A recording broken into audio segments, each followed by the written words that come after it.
Taman Usmar Ismail Jakarta, SIIJ mempersembahkan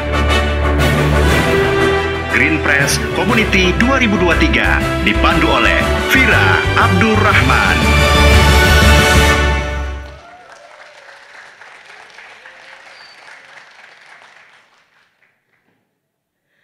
Selamat pagi para hadirin sekalian yang berbahagia di pagi hari yang cerah ini. Izinkan saya selaku moderator atas nama inisiator acara Green Press Community 2023, SIIJ dan Equatorial.com mengucapkan selamat datang, bismillahirrahmanirrahim, assalamualaikum warahmatullahi wabarakatuh. Pertama-tama izinkan kami atas nama organisasi mengucapkan terima kasih kepada para hadirin sekalian, para mahasiswa, para tamu yang terhormat dalam acara Green Press Community.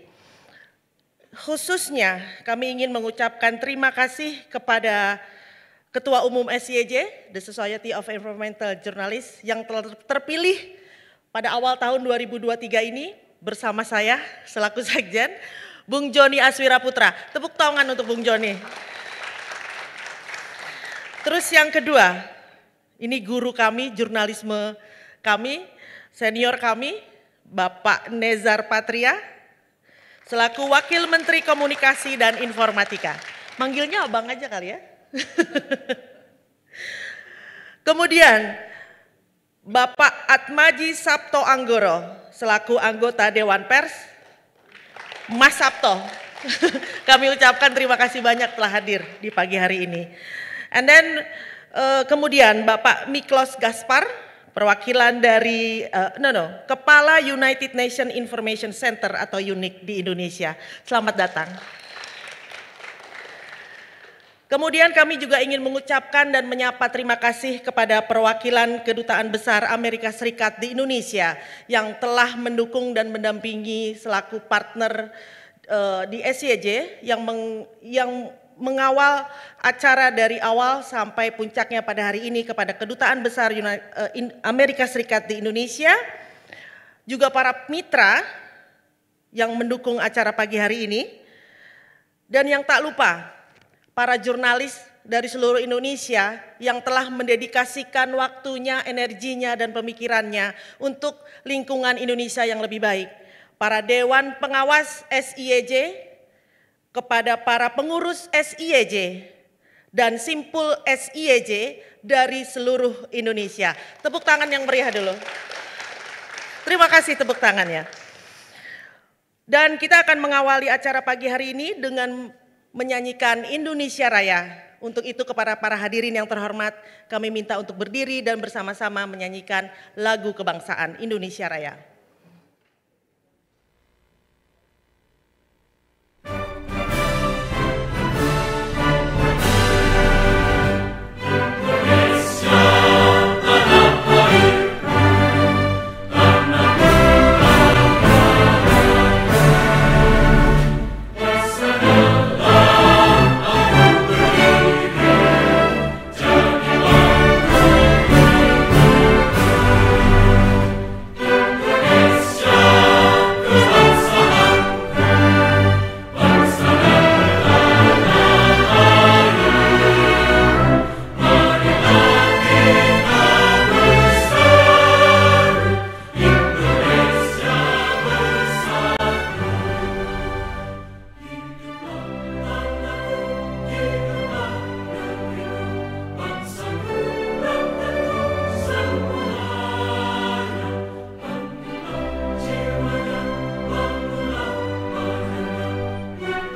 2023 adalah tahun lepas landasnya SIEJ setelah 17 tahun berdiri, yang langkah awalnya adalah semangat dan idealisme yang sama dari 45 jurnalis untuk membangun lingkungan Indonesia yang jauh lebih baik dan sehat untuk rakyat Indonesia.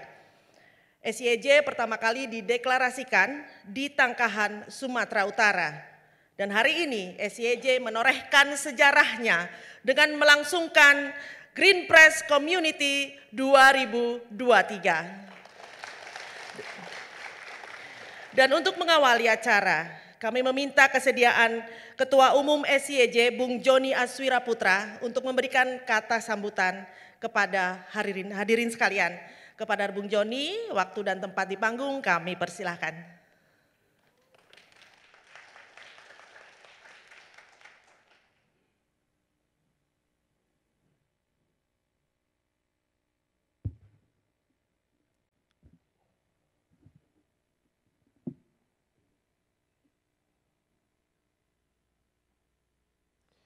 Bismillahirrahmanirrahim.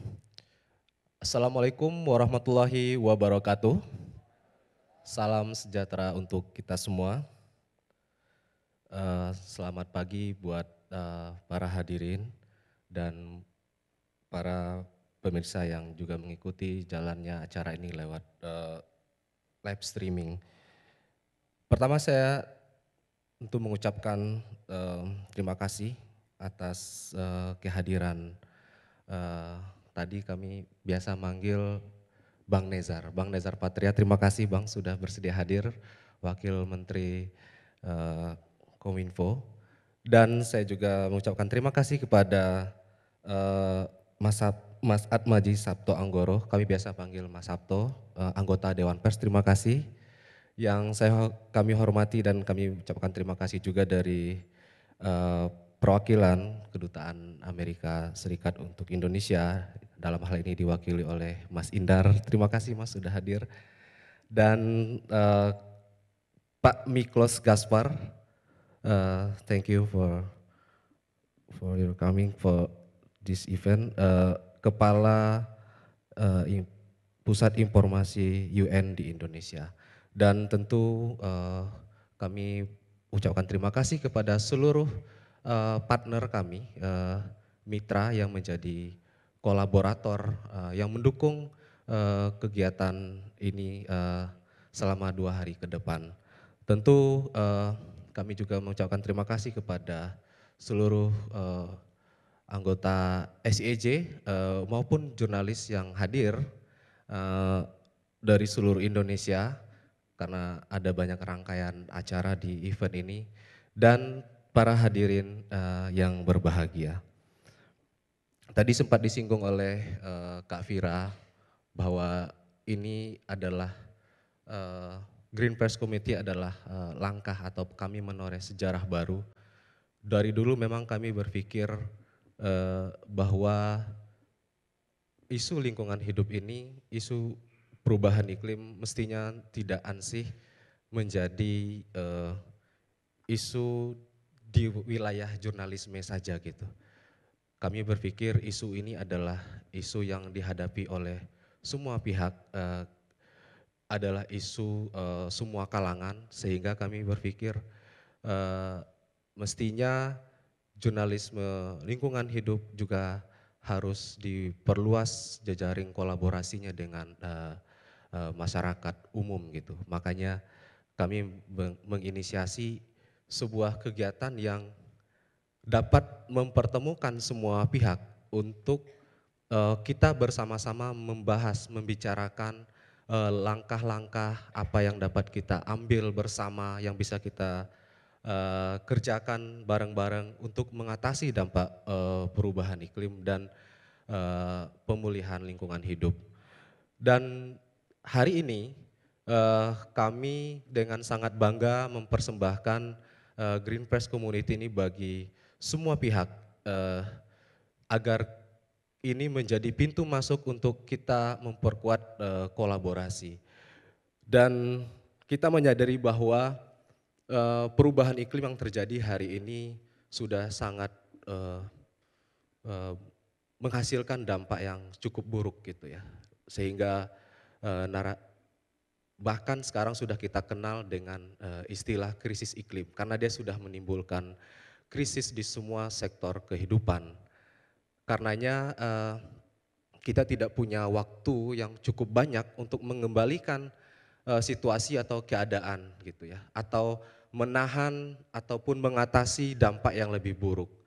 Nah, oleh karena itu kita tentu berharap kesadaran tentang dampak perubahan iklim ini semakin hari semakin membaik, semakin tumbuh di kalangan masyarakat, di kalangan kita semua, dan tentu saja karena SIEJ adalah organisasi jurnalis yang concern terhadap pemberitaan, peliputan maupun kampanye gitu, akan terus memberi ruang pemberitaan yang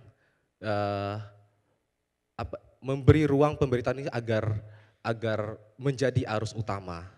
Jadi kita memang akan melangkah bersama. Selama ini pemberitaan iklim, pemberitaan lingkungan, kita melihat sudah ada kemajuan di redaksi media gitu ya. Artinya kesadaran itu sudah mulai tumbuh gitu. Nah, ke depan tentu kita berharap newsroom media, jurnalis diperkuat dengan basis-basis civil society dan didampingi oleh civil society untuk terus menarasikan isu ini, sehingga kita berharap dampak upaya mitigasi dan adaptasi itu betul-betul berjalan dengan baik. Saya kira itu saja dari saya, dan kami mohon izin kepada Bang Nezar untuk berkenan membuka acara kami yang akan berlangsung selama 2 hari. Terakhir saya ucapkan terima kasih kepada seluruh panitia yang telah mempersiapkan ini dengan baik, dan tentu saja kepada seluruh koordinator Simpul yang sudah hadir berkumpul di sini dari seluruh Indonesia. Ini adalah momentum kita konsolidasi untuk memperkuat agenda-agenda iklim dan mengarusutamakan isu lingkungan hidup di tahun politik. Demikian, Assalamualaikum warahmatullahi wabarakatuh.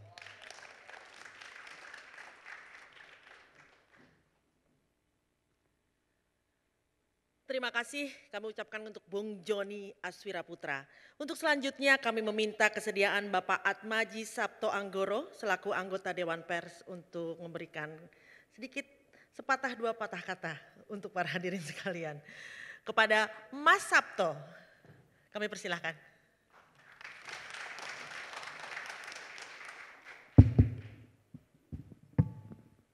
Bismillahirrahmanirrahim. Assalamualaikum warahmatullahi wabarakatuh. Selamat pagi, salam sejahtera, salam Om Swastiastu, Namo Buddhaya, salam kebajikan. Ini harus dihafalkan ini karena sedikit sudah setengah pejabat negara ya, kuasi. Yang terhormat tentu aja Pak Wamen, Nezar Patria, sahabat saya, tetangga saya, sering hadir, kita sudah sama-sama orang Jogja yang dari Jakarta. Yang terhormat tentu aja tuan rumah Mas Joni sebagai Ketua SIEJ, yang terhormat Mr. Michael ya, Niklas, sorry, Pak Indar, teman-teman sekalian yang tidak saya sebutkan satu persatu. Saya ketika mendapatkan undangan ini dari Mas Alwan, walaupun saya sering dulu pernah satu kantor sama Alwan, saya merasa Alwan ini sering buat salah sama saya, orangnya enggak serius gitu.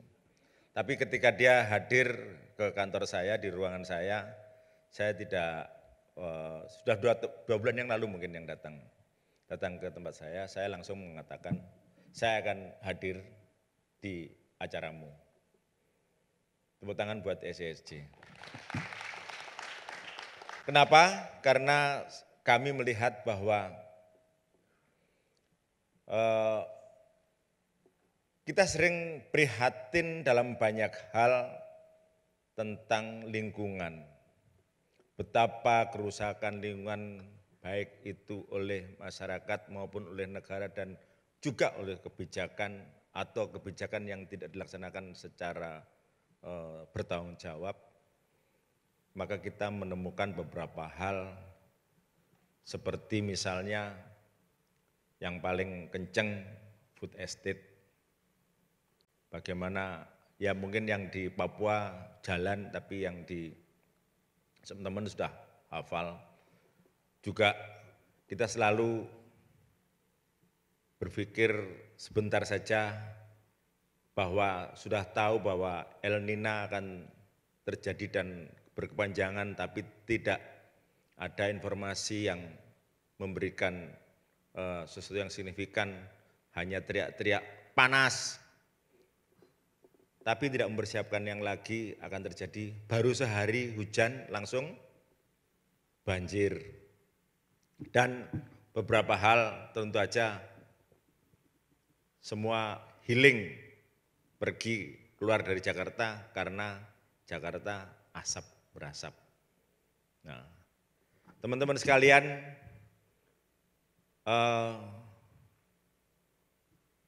menurut Jared Diamond bahwa lingkungan adalah sebuah bagian dari peradaban. Peradaban bisa musnah kalau kita tidak bisa menjaga lingkungan dengan baik. Dan saat ini kita mendapatkan banyak kesempatan untuk bagaimana mengelola lingkungan karena dengan teknologi yang bisa kita manfaatkan. Apa itu yang sekarang oleh teman-teman dibahas dengan artificial intelligence. Saya tadi bicara sama Mbak Dery yang ternyata ada pakarnya di sini, PhD, Mbak Dery Wijaya ya. Artinya kita sering melakukan sesuatu yang kita tidak bisa menjaga pasca, mengantisipasinya sampai ini nanti efeknya bagaimana. Ketika kita kurang energi, teriak-teriak kita butuh energi berapa? 35.000 giga, tera atau giga, tapi setelah ada enggak terserap. Jadi tidak dipikirkan. Jadi pikirnya kita itu ya udah ini pekerjaan saya cuma sini. Maka dari itu saya sangat menyambut baik dengan adanya Green Press Community ini yang dia inisiasi sama teman-teman SISJ dan kawan-kawan dengan simbol-simbol di seluruh Indonesia. Saya menyambut baik teman-teman punya semangat yang besar untuk menjaga lingkungan ini, untuk menjaga peradaban kita ke depan. Saya selaku wakil dari Dewan Pers tentu aja patokan kita adalah dengan Undang-Undang Pers. Dalam satu Undang-Undang Pers itu salah satunya adalah dari pasal 3 ayat 1 di mana fungsi dari media, fungsi dari jurnalistik adalah untuk informasi, edukasi dan hiburan, dan yang paling penting adalah kontrol sosial.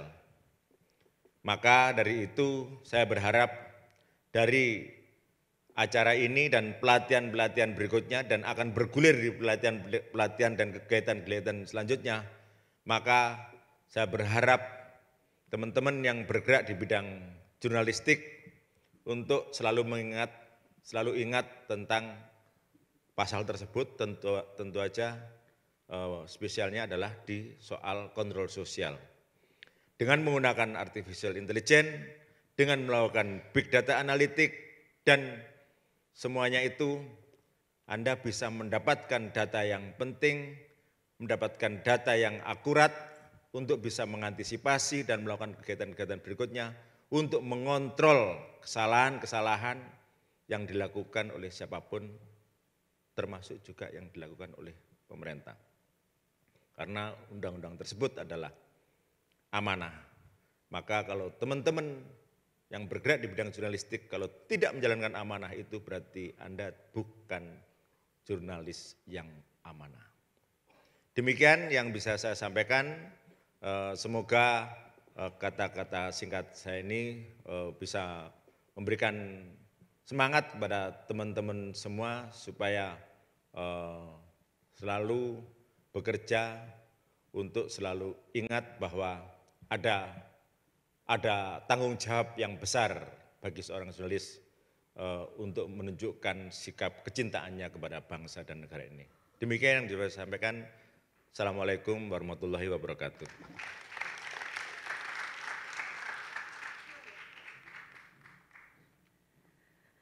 Terima kasih untuk Mas Sabto atas kata sambutannya. Untuk selanjutnya, we would like to invite Mr. Miklos Gaspar as a Chief of United Nations Information Center in Indonesia. Kepada Bapak Miklos Gaspar, kami persilahkan. The stage is yours. Great.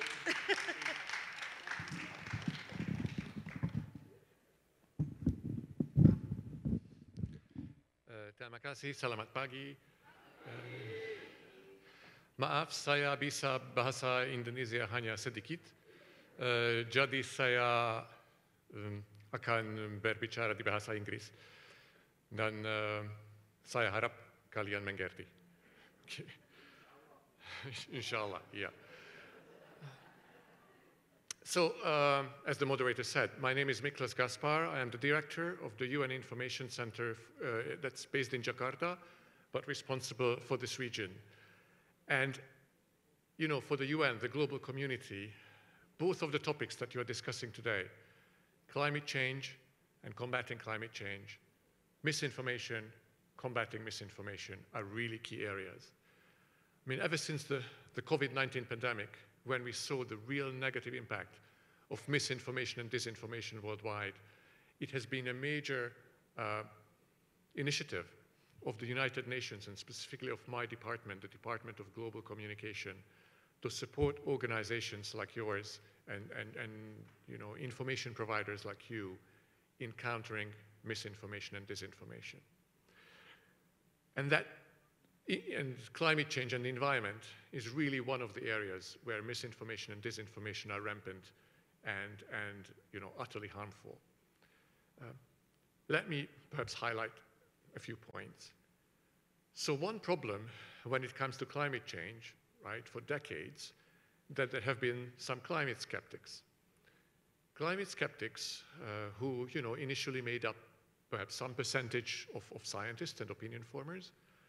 Now I understand that more than 99% of the scientific community agrees with the idea, the concept of human-made climate change. Despite that, we as good journalists think that both sides should have an equal say. And therefore sometimes we as journalists, out of complete goodwill and you know, ethical standards, give equal footing to the less than 1% scientific community, as equal of a footing or a platform as to the 99%. So sometimes we journalists can actually be guilty of amplifying misinformation, scientifically unfounded information. So that's perhaps something to think about, whether, you know, our own role, again, meaning completely well, to show all sides of a story is right, or it has a lot more negative consequences than it has positive consequences. Somehow, and you know, the previous speaker, as well as the people who will speak today, have a lot more expertise on this than me. But just to mention that, you know, artificial intelligence, but even before artificial intelligence, the rise of social media, which perpetuates the formation of information bubbles, and again, misinformation and disinformation, oftentimes coming from what are called verified accounts. So again, it is very easy for people to believe this information, particularly if they already believe in it, to feel reinforced.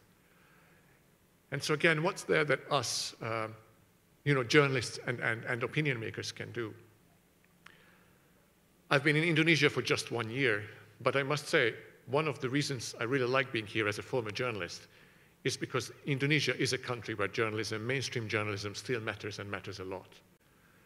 So you will have, you know, a lot of power, influence at your fingertips to influence public opinion.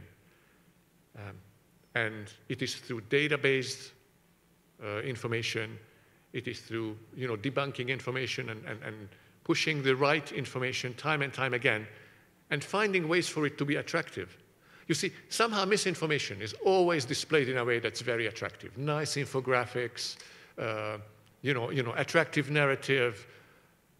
So we also need to go there and not just put the man in suit or the man in batik shirt, to talk, but to really provide this information in a convincing fashion. Yeah. I'd like to give one example, and it's not about climate change, but it is about disinformation from my previous role, from my previous job in the UN, as a successful example of fighting disinformation and misinformation. So before coming to Jakarta a year ago, I was the head of digital communication at the International Atomic Energy Agency. It's one of the UN organizations. And when the war in Ukraine started, perhaps you'll remember that the Russian troops occupied Chernobyl, and then they occupied a nuclear power plant, and they were threatening to occupy several other nuclear power plants. And obviously that's rather dangerous if a nuclear power plant gets shelled.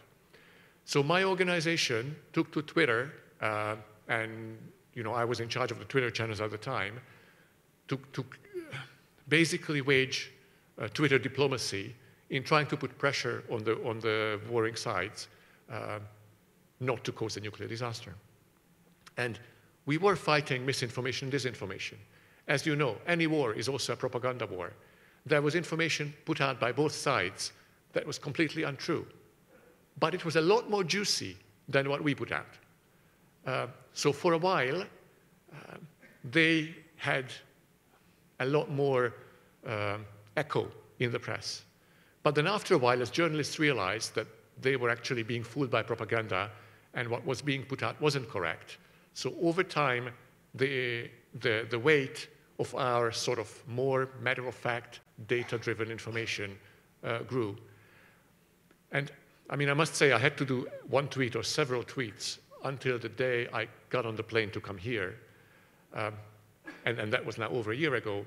But really by that time, we had established the IAEA's Twitter channel as the primary source of information when it comes to nuclear safety and security in the war in Ukraine.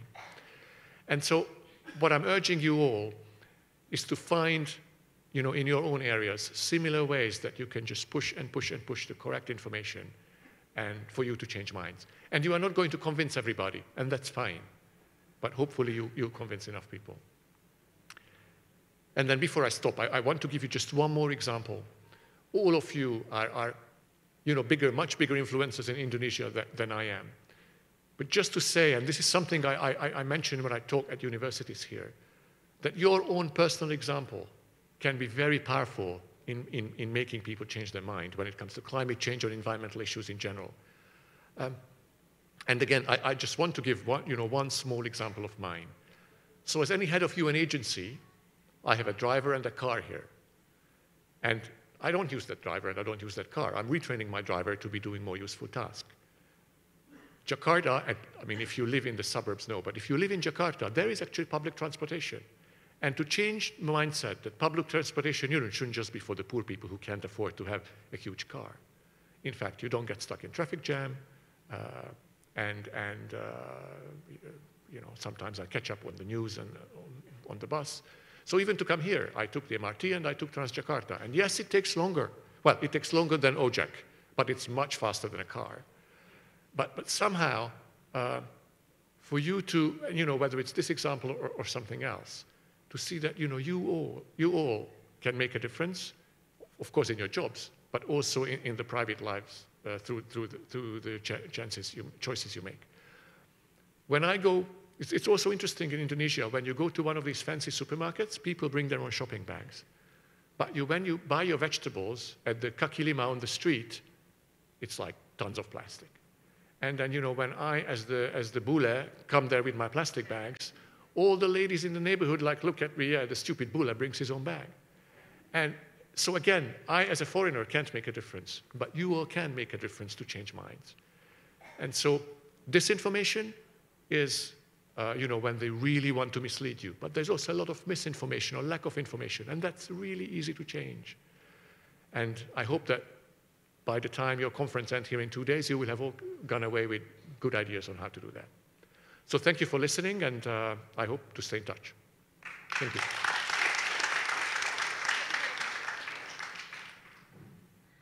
Thank you, Mr. Thank you, Mr. Miklos Gaspar as Chief of United Nations Information Center Indonesia. Dan kita tiba pada acara yang ditunggu, yaitu pengantar dari Bapak Nezar Patria selaku Wakil Menteri Komunikasi dan Informatika. Kepada Bang Nezar, abang kami semua, untuk bisa memberikan kata sambutan di atas panggung. Terima kasih.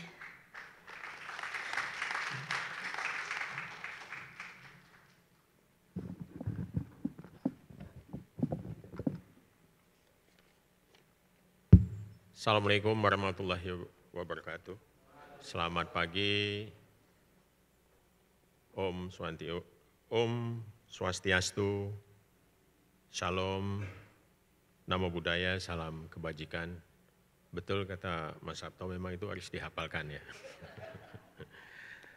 Ya, yang saya hormati anggota Dewan Pers, Mas Sabto, Ketua Society of Indonesian Environmental Journalists, SIEJ, Joni Aswira Putra, Bapak Miklos Gaspar dari UN Information Center, terima kasih sudah hadir, dan perwakilan dari US Embassy, ya, Mas Indar, terima kasih, dan juga Mas Adit sebagai Ketua Pelaksana, terima kasih. Sudah mengundang saya ke sini, dan Bapak Ibu hadirin sekalian, saya cukup gembira untuk hadir di sini karena SIEJ ini sudah lama menjadi mitra Aliansi Jurnalis Independen saat saya menjadi Ketua Umum. Dan kami memberikan support penuh terhadap rekan-rekan jurnalis yang memang punya concern terhadap isu lingkungan. Isu lingkungan ini cukup lama berada di pinggiran, dalam artian tidak menjadi perhatian, tidak menjadi mainstream dalam pemberitaan-pemberitaan media. Sampai kemudian kita mengalami banyak bencana-bencana yang diakibatkan oleh kerusakan lingkungan. Ada beberapa kampanye-kampanye yang mungkin menarik perhatian media, misalnya aksi Greenpeace, aksi-aksi lingkungan yang menggugat pencemaran lingkungan misalnya,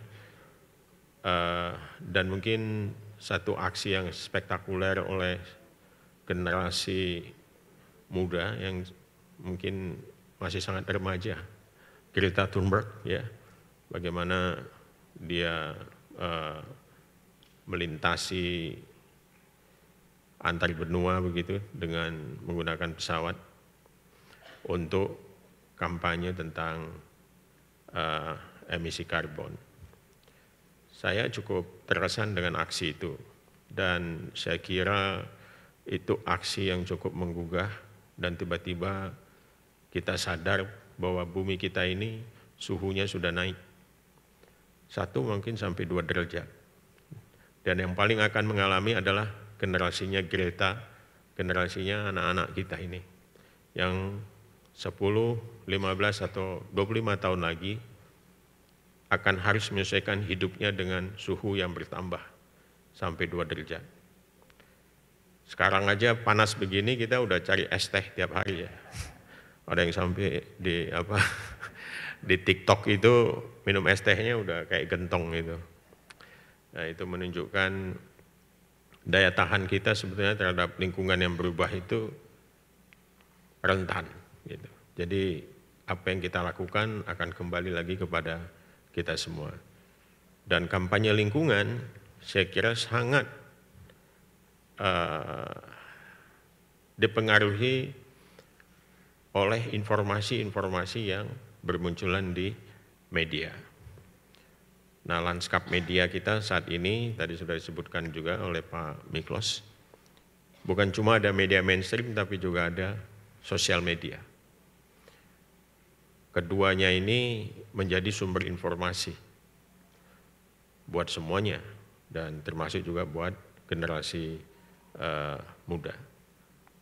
Misinformasi, disinformasi bukan hanya terjadi di sosial media, tapi juga bisa berimbas ke media mainstream. Jadi memang diperlukan satu, menurut saya sih, critical thinking menghadapi dunia yang berubah begitu cepat ini. Baik,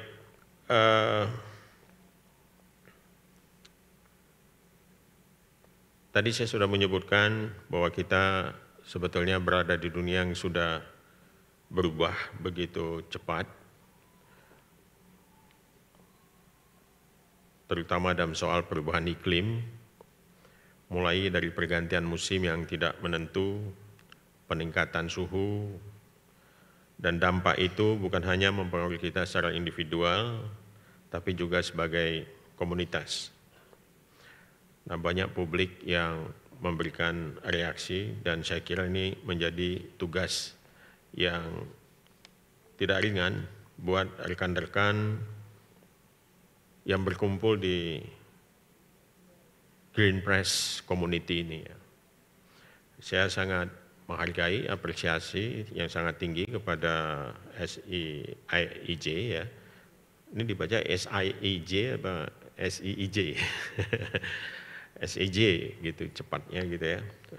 Yang telah menginisiasi Green Press Community ini. Sangat berguna saya kira untuk semakin membuat isu-isu lingkungan menjadi arus utama dalam pemberitaan. Nah, upaya aktivisme perlindungan lingkungan hidup kini telah menjadi bagian dari banyak lini kehidupan, termasuk kegiatan perekonomian. Bahkan tren kegiatan investasi dan usaha di bidang environmental, social, and governance atau yang kita kenal dengan ESG telah menjadi salah satu bukti peningkatan pemahaman kita sebagai suatu komunitas merespon kondisi lingkungan. Peningkatan pemahaman tersebut tidak terlepas dari paparan informasi dan pengetahuan tentang pentingnya perlindungan lingkungan hidup.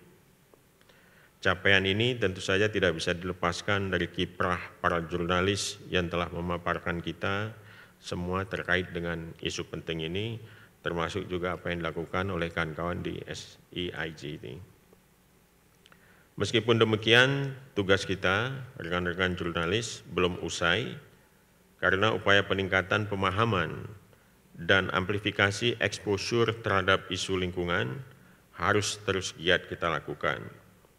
Sebagai bagian dari upaya itu, narasi terkait isu lingkungan perlu dihasilkan dengan memperhatikan kaidah komunikasi yang tepat, khususnya dalam penerapan praktik komunikasi dan pembingkaian isu iklim yang berkesesuaian. Jadi framing tentang isu iklim ini penting sekali, paling tidak ada 3 pendekatan yang bisa dimanfaatkan agar urgensi isu lingkungan bisa menjadi perhatian bersama. Yang pertama adalah bingkai tanggung jawab yang menekankan tanggung jawab kolektif dalam isu lingkungan. Kedua, bingkai konsekuensi yang menekankan dampak ekonomi dari perubahan iklim. Dan ketiga, bingkai konflik yang menunjukkan ketidakselarasan pandangan berbagai pihak dalam menanggapi isu lingkungan.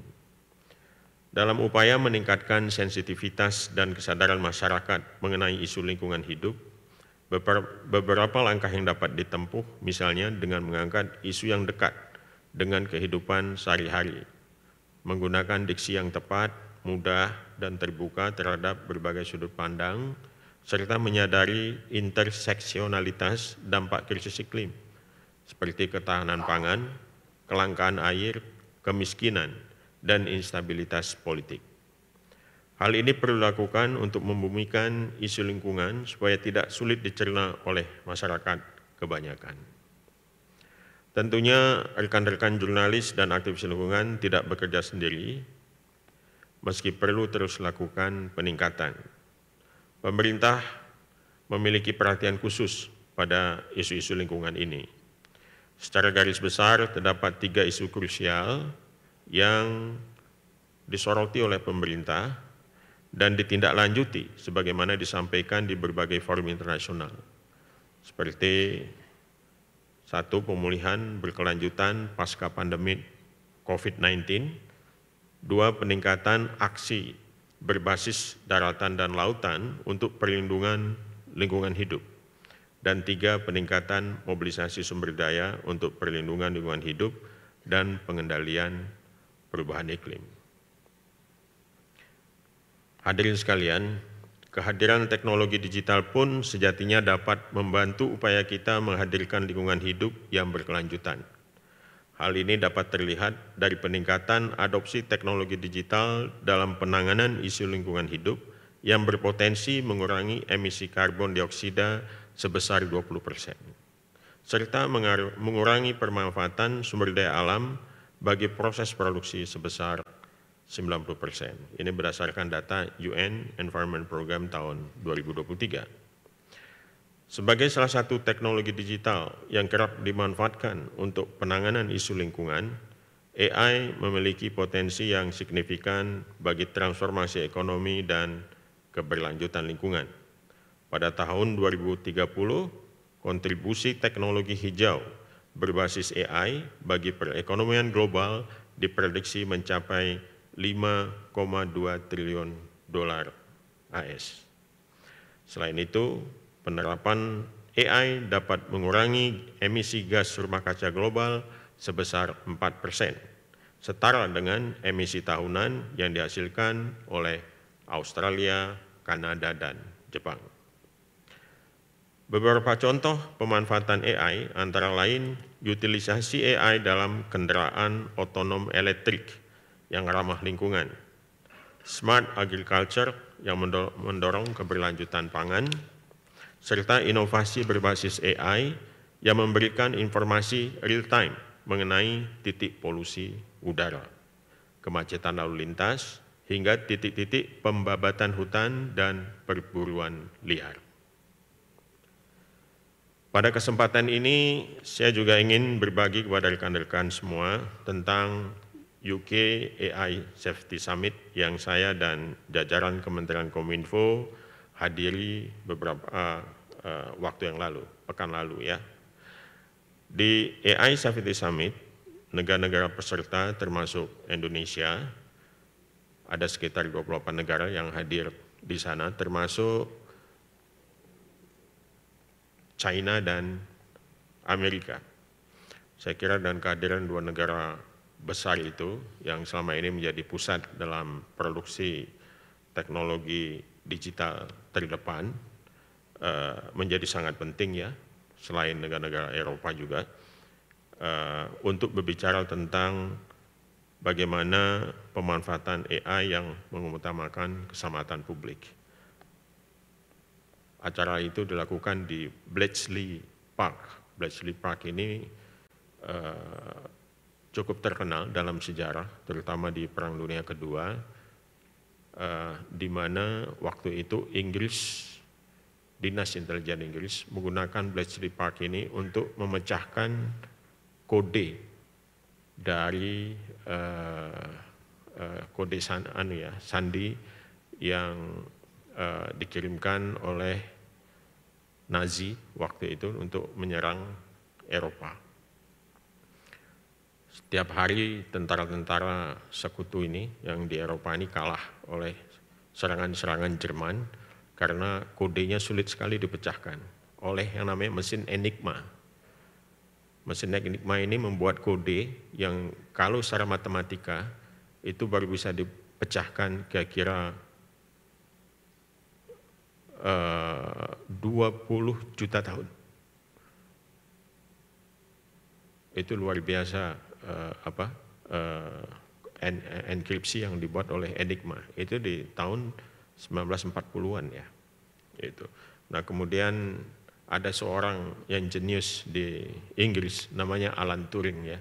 Nah, dia kemudian membuat satu mesin untuk memecahkan kode itu bersama dengan tim kode breaker yang dikirim oleh pemerintah Inggris di sana. Nah, sejak itulah kita kenal yang namanya komputer. Nah, dulu yang kita sebut komputer itu orang yang menghitung-hitung itu disebut komputer gitu. Sampai kemudian Turing menciptakan mesin, kemudian yang disebut komputer adalah mesin itu. Mesinnya besar sekali untuk memecahkan kode itu. Nah, berkat kode yang dipecahkan oleh mesin yang dibuat oleh Alan Turing ini, disebut juga dengan Turing Machine ini, maka Inggris bisa menahan serangan Jerman di Normandia. Itu satu kontribusi yang sangat luar biasa. Kalau tidak ada kontribusi yang dilakukan oleh Turing dan kawan-kawan, cerita dunia mungkin akan berubah. Gitu. Mungkin Hitler akan menguasai Eropa, Inggris ada di bawah Nazi. Jadi luar biasa kita lihat teknologi ini sebetulnya muncul dari konflik-konflik yang sangat keras di abad 20 itu. Nah, tetapi sekali lagi setelah mesin itu ditemukan, pertanyaan-pertanyaan besar tentang apakah mesin bisa berpikir itu terus dieksplorasi. Nah, lalu kemudian muncullah teknologi artificial intelligence. Sebetulnya sudah lama, jadi bukan baru. Artificial intelligence itu cuma naik turun aja. Dan baru sangat booming setelah kita kenal 1-2 tahun belakangan ini dengan munculnya ChatGPT itu. Karena dibuka ke publik dan semuanya terkesima betapa hebatnya sebuah mesin bisa menjawab pertanyaan-pertanyaan. Ya, dan saya kira Adit yang mungkin ikut mengajar di universitas sekarang sulit membedakan esai yang dibuat oleh mahasiswanya dengan esai yang dibuat oleh ChatGPT. Itu. Jadi luar biasa, dan ChatGPT memakai large language model yang jadi foundation model untuk kemudian diadopsi dengan banyak aplikasi-aplikasi lain, termasuk untuk lingkungan, termasuk untuk bisa dipakai buat caleg-caleg ya sekarang ini menjelang pemilu untuk bisa membuat narasi kampanye dan lain semacamnya. Itu ada satu program namanya pemilu.ai yang sangat canggih saya kira untuk bisa membuat pemetaan dan sebagainya.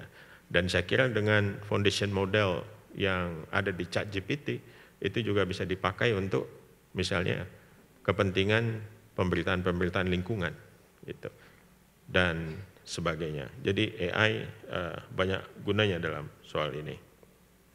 Nah, Kominfo sendiri cukup concern dengan soal perkembangan AI ini. Kita mencoba membuat sejumlah regulasi melengkapi regulasi yang ada untuk mengatur jagat digital kita ya. Selain ada undang-undang ITE, ada undang-undang PDP yang peraturan pemerintahnya lagi kita bahas sekarang ini, cukup penting. Undang-undang PDP itu perlindungan data pribadi, personal data protection law, yang sangat erat juga kaitannya nanti dengan perkembangan AI. Karena AI kan makanannya adalah data. Dan kita juga ada sejumlah peraturan-peraturan yang sudah dikeluarkan, regulasi terkait dengan perkembangan digital ini. Tetapi perkembangan cukup cepat, ya. Bahkan untuk AI sendiri terjadi perbedaan pandangan di Eropa. Sewaktu kami masuk ke Bletchley Park itu, di jalan menuju ke park yang 1,5 jam dari London itu, kami melihat sejumlah orang melakukan demonstrasi di sana. Untuk apa? Pause AI, stop dulu AI, gitu. Karena AI dianggap sebelum kita bisa meregulasi dengan baik, dia mungkin akan mengancam kehidupan manusia. Ketakutan yang paling besar adalah the extinction of human being. Jadi itu ketakutan yang paling besar. Karena kalau AI bisa melakukan semuanya tanpa campur tangan manusia dan sesama mesin bisa berdialog, ya, dan kemudian memberikan satu perintah-perintah dan objektif yang di luar yang dikehendaki manusia bisa sangat kacau. Ada beberapa peristiwa yang terjadi ya, misalnya kekacauan di pasar bursa beberapa minggu lalu itu pernah terjadi akibat mesin menciptakan ininya sendiri, perintahnya sendiri, sehingga sempat menggoyangkan. Kita bayangkan kalau itu terjadi dalam skala global, mungkin ekonomi bisa kacau. Dan belum lagi sekarang adanya autonomous weapon system, senjata-senjata yang digerakkan oleh AI. Ada drone yang kecil banget, mungkin segede ujung kelingking gini, ya, tapi dia bisa menembak, dan itu sasarannya itu kayak pembunuh bayaran, tapi dikirimkan seperti lalat aja gitu, terbang ya, dengan face recognition dia bisa melakukan tindakan assassin untuk target-target tertentu. Itu yang kecil. Ada juga missile yang digerakkan oleh AI dan lain sebagainya.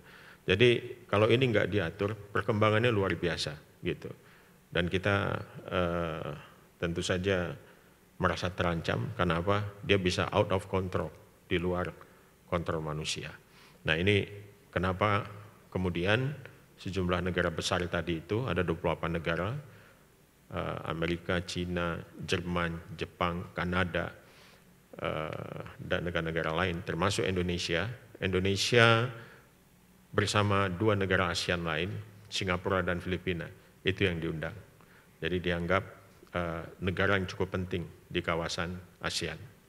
Terutama Indonesia, mereka sangat mengharapkan kita hadir, karena di ASEAN ini kita adalah yang terbesar. Dan mereka juga mencermati kita sedang melakukan transformasi digital yang luar biasa. Pertumbuhan internet kita juga udah cukup tinggi, mendekati 80%, penetrasinya ke populasi.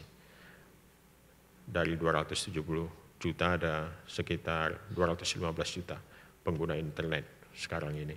Dan tentu saja konektivitas ini menjadi basis dari yang namanya pertukaran data, dan data ini menjadi basis buat AI ya, untuk kemudian mengolahnya. Jadi kita memang berada di persimpangan jalan, persis seperti yang diucapkan oleh Menteri Luar Negeri Inggris yang mengorganisir UK AI Summit itu, bahwa dunia sedang di persimpangan jalan saat ini. Apakah kita akan mengadopsi AI secara penuh dan membiarkan dia berkembang demi inovasi, atau kita melakukan pengaturan-pengaturannya mulai sekarang.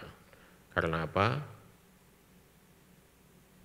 Menurut Michelle Donnellan, Menteri Luar Negeri Inggris itu, apa yang kita anggap dulu sebagai science fiction sekarang menjadi science fact. Jadi menjadi fakta sains. Dan tentu saja ya, kita bisa bayangkan pencapaian apa yang akan terjadi 10-15 tahun mendatang dengan capaian yang sudah hadir pada hari ini. Kecepatan processing chips sekarang naik luar biasa. Grafiknya itu selama 10 tahun terakhir, mulai tahun 2000 sampai dengan 2022 itu masih begini. 2020 sampai begini, 2020 ke atas itu naiknya begini gitu. Karena ada chips yang bisa memprocessing sampai 10⁻²6. Ya, luar biasa kecepatannya, dan kecepatan itu mungkin akan bertambah lagi dengan lompatan-lompatan yang eksponensial, dan semua berada dalam situasi yang tidak bisa diprediksi atau unpredictable, dengan unintended consequences yang juga besar. Jadi dampaknya ke lingkungan juga akan cukup besar. Baik, jadi saya kira Indonesia tentu saja cukup concern dengan soal ini. Jadi kita akan menyusun satu pedoman etika AI segera, diskusinya sedang berjalan dan mudah-mudahan akan segera bisa disahkan. Bapak Ibu sekalian, sebagai penutup saya ingin mengingatkan kutipan dari mantan Sekretaris Jenderal PBB, Ban Ki-moon, "This earth is our only home. Together we must protect and cherish it." Dengan semangat tersebut, mari kita terus bergandengan tangan untuk menjaga bumi, rumah kita melalui peran kolektif dalam meningkatkan kesadaran publik terkait isu lingkungan. Terima kasih. Wassalamualaikum warahmatullahi wabarakatuh. Terima kasih kepada Bang Nezar. Kami meminta kesediaan Bang Nezar untuk tetap di atas panggung karena kita akan menuju acara pemukulan gong. Untuk itu kami juga mengundang para tamu yang terhormat, yaitu Ketua Umum SIEJ, Bung Joni Aswira Putra untuk naik ke atas panggung. Bersama juga Mas Sabto dari perwakilan Dewan Pers.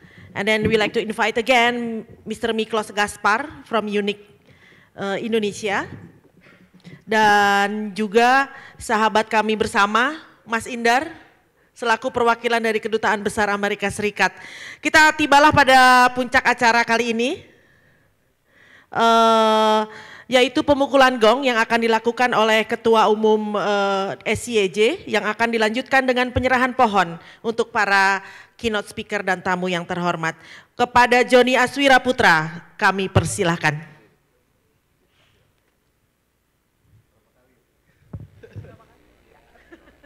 Nggak biasa kayaknya ya. Ya, baik, dengan mengucapkan Bismillahirrahmanirrahim. Acara Green Fest Community 2023 resmi kita buka.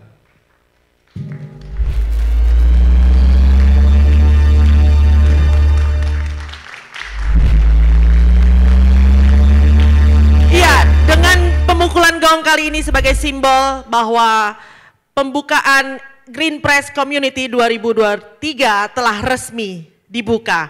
Dan untuk selanjutnya kami meminta kesediaan Joni Aswira Putra untuk memberikan kenang-kenangan berupa pohon kecil yang berharap akan menjadi besar di tangan para keynote speaker.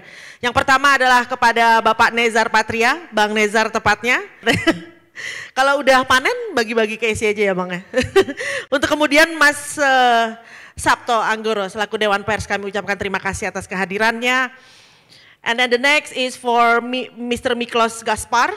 We like to, this is our symbol of our thankful for UNIC to support this event. And then the next is Mas Indar. Kami ucapkan terima kasih kepada Kedutaan Besar Amerika Serikat yang telah mengawal SIEJ dengan program-program bertema lingkungan. Kami persilahkan kepada, foto dulu bersama, silakan. Baik, terima kasih. Kami ucapkan kepada para keynote speaker dan para mitra yang telah mendukung acara Green Press Community 2023 sampai akhirnya alhamdulillahirabbil alamin berlangsung dengan meriah karena kami kedatangan dewas, pengurus dan juga simpul SIEJ dari seluruh Indonesia. Tepuk tangan untuk kawan-kawan SIEJ yang telah meluangkan banyak waktu, energi dan pemikirannya untuk lingkungan Indonesia yang lebih baik. Kami persilahkan untuk Bung Joni dan para keynote speaker untuk kembali ke tempat duduk yang telah kami sediakan. Thank you so much. Baik kawan-kawan semua, tibalah pada penutup. Khairul kalam, kami hanya bisa mengucapkan terima kasih banyak atas sumbangsih dan kehadiran kawan-kawan di sini. Dan ini adalah sejarah dari SIEJ bahwa Green Press Community berlangsung pada tahun 2023 secara perdana. Dan kami ingatkan untuk kawan-kawan semua untuk jangan keluar dulu, jangan pulang dulu karena acara akan dilanjutkan dengan konferensi dengan tema komunikasi, jurnalisme, AI serta digitalisasi. Atas nama SIEJ dan Equatorial.com kami mengucapkan terima kasih. Wabillahi taufiq wal hidayah. Wassalamualaikum warahmatullahi wabarakatuh.